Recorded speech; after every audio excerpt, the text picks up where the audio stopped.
y se leyó la renuncia de Ortiz Rubio, y al tomarse la votación nominal, habiendo preguntado el secretario Cerizola que si se aceptaba la renuncia, uno a uno los ciudadanos diputados fueron contestando que sí.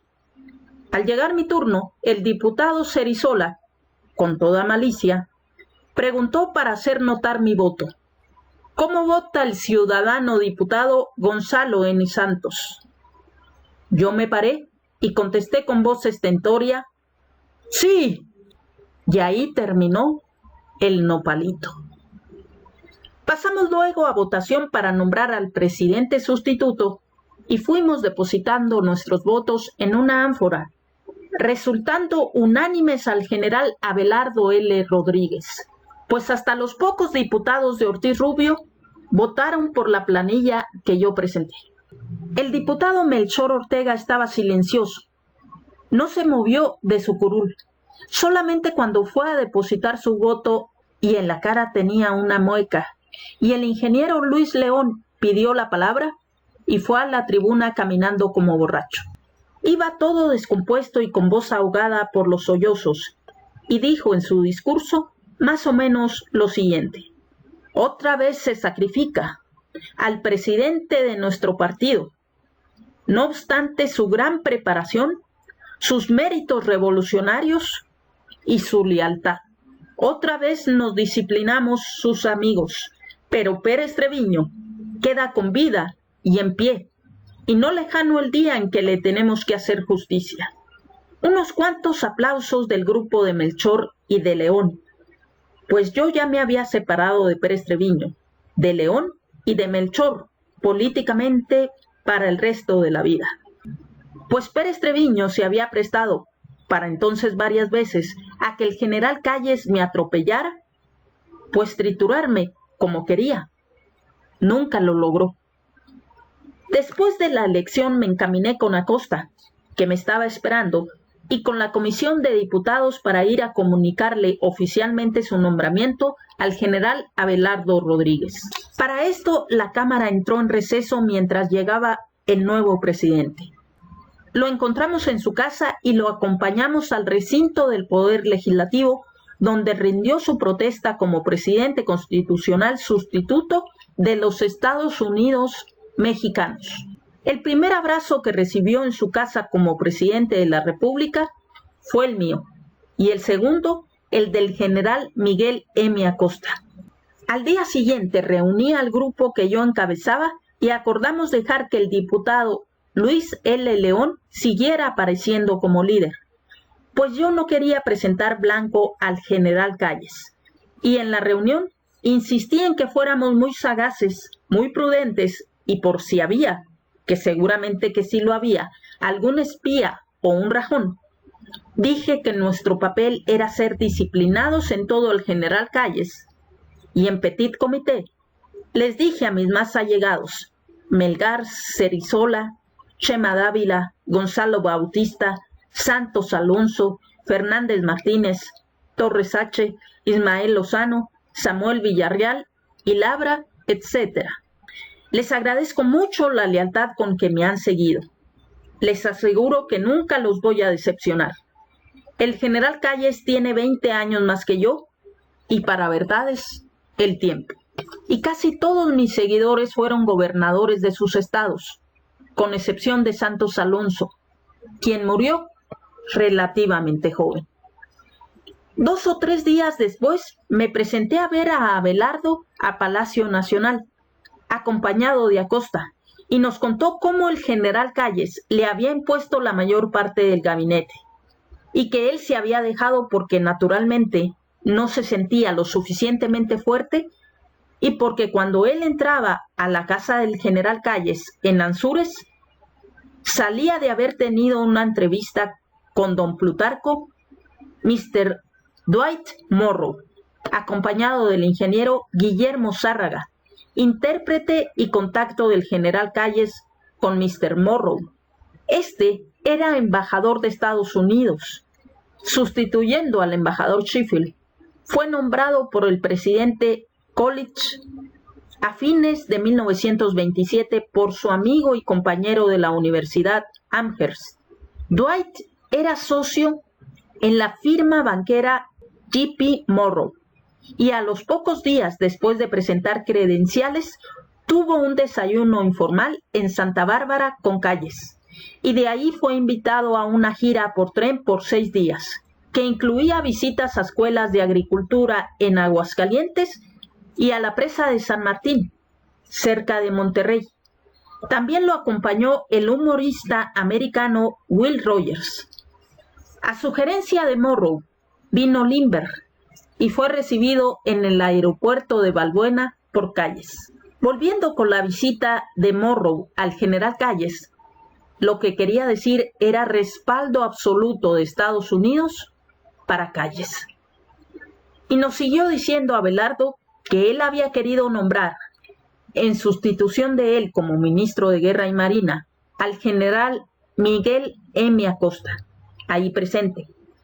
Pero dirigiéndose a Acosta, le comentó que el general Calles le pidió que lo dejara en comunicaciones y obras públicas, que estaba haciendo muy buena labor ahí, que no lo interrumpiera y que nombrara al general Pablo Quiroga, que era un gran precursor de la revolución. Cualquier día iba a entregar las carabinas, don Plutón. Yo le dije al presidente Rodríguez y al general Acosta, este encuentro de Abelardo con el embajador Morrow a las puertas de la recámara del general Calles no fue casual. Esto lo escenificó don Plutarco con toda intención, pues Calles es hombre muy serio, pero cuando quiere y le conviene, sabe ser un gran actor. A mí me dijo Abelardo, ¿qué quieres? ¿A dónde quieres ir?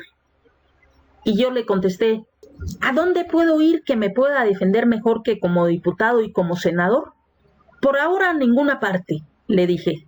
Vamos a empezar a trabajar con tiempo para que en las próximas elecciones nacionales no nos salga el general Calles con algún aparecido. Al día siguiente fui a visitar al general Calles, quien contra lo que yo esperaba me recibió muy cordial y me dijo que ni León ni Pérez Treviño ni Melchor Ortega eran líderes, que él, el general Calles, no tenía por qué haber forzado las cosas, pues todos eran sus amigos y a Abelardo él lo había formado, cosa que era mentira de don Plutarco. Abelardo Rodríguez se formó al lado del general Obregón, desde teniente hasta llegar a general de brigada y gobernador de la Baja California. Y el general Obregón lo iba a traer de ministro de Agricultura cuando ocupara la presidencia de la República. Pues esta confidencia me la hizo el general en el Centro Pro Obregón en la Avenida Juárez, siendo ya presidente electo. En aquella fecha me dijo Obregón, hay muchos hombres jóvenes que el país no conoce bien. Por ejemplo, Abelardo Rodríguez. Es un gran valor y va a llegar muy lejos. Así pues, no era exacto lo que decía el general Calles de que Abelardo fuera su hechura. Lo hizo ministro de Guerra y Marina para metérselo de cuña a Ortiz Rubio. Abelardo no fue incondicional de Calles en la presidencia. En la primera oportunidad, cesó ignominiosamente al ingeniero Alberto J. Pani como ministro de Hacienda. Y en esa ocasión Abelardo estaba dispuesto a oponerse a Calles si éste hubiera tratado de poner en ridículo al presidente de la República, y Calles aguantó el desaire. El cese del ingeniero Abelardo J. Pani fue fulminante, estilo cuartel, y Pani dijo que él no presentaba su renuncia porque no lo había nombrado el general Rodríguez, sino el general Calles, y que iba a hablar con el general Calles, que estaba en Tehuacán, y así lo hizo. Cuando Pani regresó a la Ciudad de México y quiso entrar al Ministerio de Hacienda, un oficial del Estado Mayor de la Presidencia le obstruyó el paso y le dijo, si usted no se retira, tengo órdenes de llevarlo detenido a la guarnición de la plaza. Abelardo se fue a ver a Calles y lo nombró ministro de Hacienda y Crédito Público. Y Calles, después de muchas averiguaciones, aceptó con la condición de que se nombrara subsecretario de Hacienda al ingeniero Marte R. Gómez, quien fue nombrado desde luego por el general Rodríguez. Calles vino a México, se hizo cargo de la Secretaría de Hacienda, encargó a Marte R. Gómez que resolviera los asuntos pendientes y no se volvió a parar en ese ministerio, el que ejerció el ingeniero Gómez hasta el fin del periodo de Abelardo. Así se solucionó este incidente en que quedó muy alto el prestigio del presidente, general Abelardo Rodríguez. Repito, ya el jefe máximo no era absolutamente máximo. Dije que el general Calles, contra lo que yo esperaba, me recibió cordial, amable y al final de nuestra conversación me dijo: apoyen a Abelardo, que es de los nuestros. Y me habló de tú, lo que para mí era una seña de que no andaban muy mal mis bonos en Ansúrez. El general Calles, ya para terminar mi entrevista con él, me dijo: tú no tienes ninguna responsabilidad por no haber apoyado la terna, pues nadie te invitó. A lo que yo le contesté: agradezco mucho a usted que así lo reconozca, pues realmente León y Melchor son los designados líderes del bloque, y Pérez Treviño es el presidente del partido. A mí realmente nadie me invitó, y no tenía yo que ser más papista que el Papa. Los dictadores reaccionan según el humor del momento, y don Plutarco estaba, durante mi visita, de buen humor. El ingeniero Guillermo Zárraga, intérprete y contacto del general Calles con Mr. Morrow, era el socio del general Calles para las obras del Distrito Federal. Después fue desplazado en esa jugosa comisión por Federico La Chica, socio del licenciado Aarón Sáenz, y quien formó una compañía que se llama FIUSA, siglas que en los mentideros políticos se traducía con toda malicia en la siguiente forma: Federico y un señor Aarón. Por cierto que esta mentada FIUSA le hizo la Casa de las Palmas en Cuernavaca al general Calles. Calles no era codicioso ni rapaz, pero en cambio, Aarón Sáenz era cosa muy seria. Calles no se preocupó nunca por atesorar una gran fortuna. Era humano, no era un fraile carmelita descalzo, pero lo que sí se preocupó de atesorar fue un gran poder, y lo logró por muchos años. Tenía un gran sentido del humor y cuando quería era simpático, aunque no extrovertido. Ni Calles ni Obregón me preguntaron nunca nada de lo relativo a los que me había cargado, ni de los que me achacaban.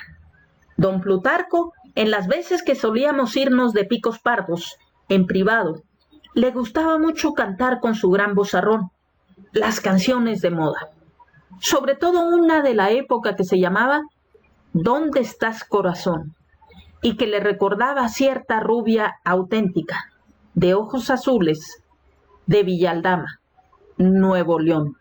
Al ser electo el general Abelardo Rodríguez como presidente de la República, en los pasillos de la Cámara se formaron coros de diputados que leían eufóricos un pequeño volante con un verso que decía: hablando de lo profundo y de temas olvidados, nada hay tan cabrón en el mundo como un líder camaral sin diputados.